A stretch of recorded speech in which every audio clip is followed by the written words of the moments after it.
This is the Washington Times front page for the first day of September, Thursday, September 1st, 2022. Thanks for joining us. I'm George Gerbo. Attorney General Merrick Garland has issued a memo blocking Department of Justice employees from communicating with members of Congress in the wake of whistleblower disclosures regarding the FBI probe into Hunter Biden.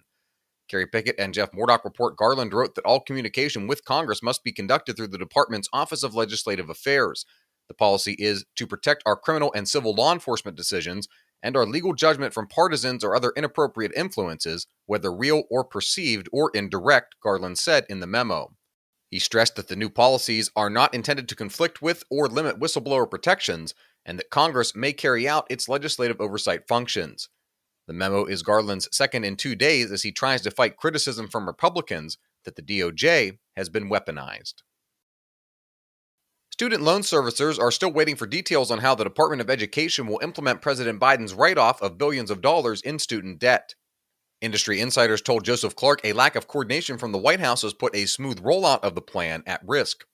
The administration has set an October deadline for the Department of Education to begin accepting applications from borrowers to eliminate up to $20,000 off of individual debt.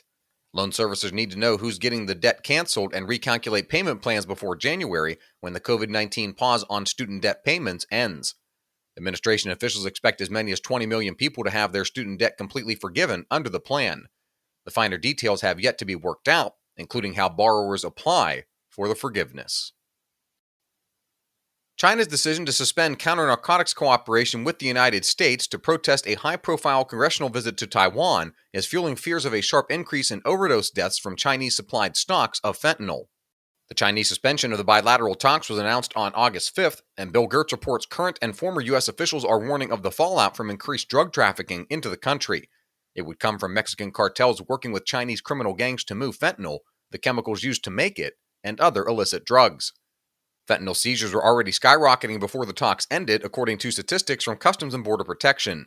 In July, a total of 2,130 pounds of fentanyl was seized. That was nearly as much fentanyl seized for all of 2019.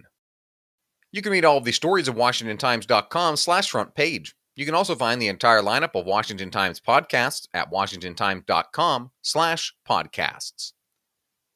A new survey finds most Americans haven't yet been persuaded to buy electric cars, Kerry Pickett reports.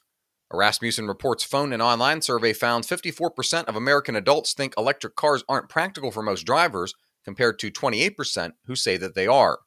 Broken down by party affiliation, 66% of Republicans, 46% of Democrats, and 51% of unaffiliated voters say EVs aren't practical as of yet.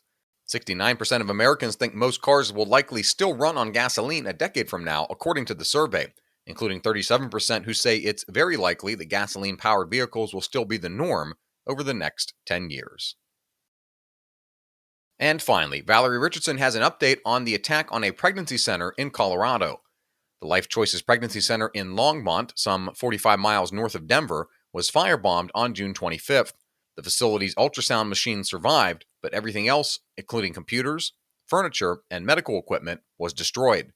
The police and the FBI are investigating. Find all of today's front page stories at WashingtonTimes.com/front page or on the Washington Times app, and find us wherever you get your podcasts. Just search Washington Times in your favorite podcast app.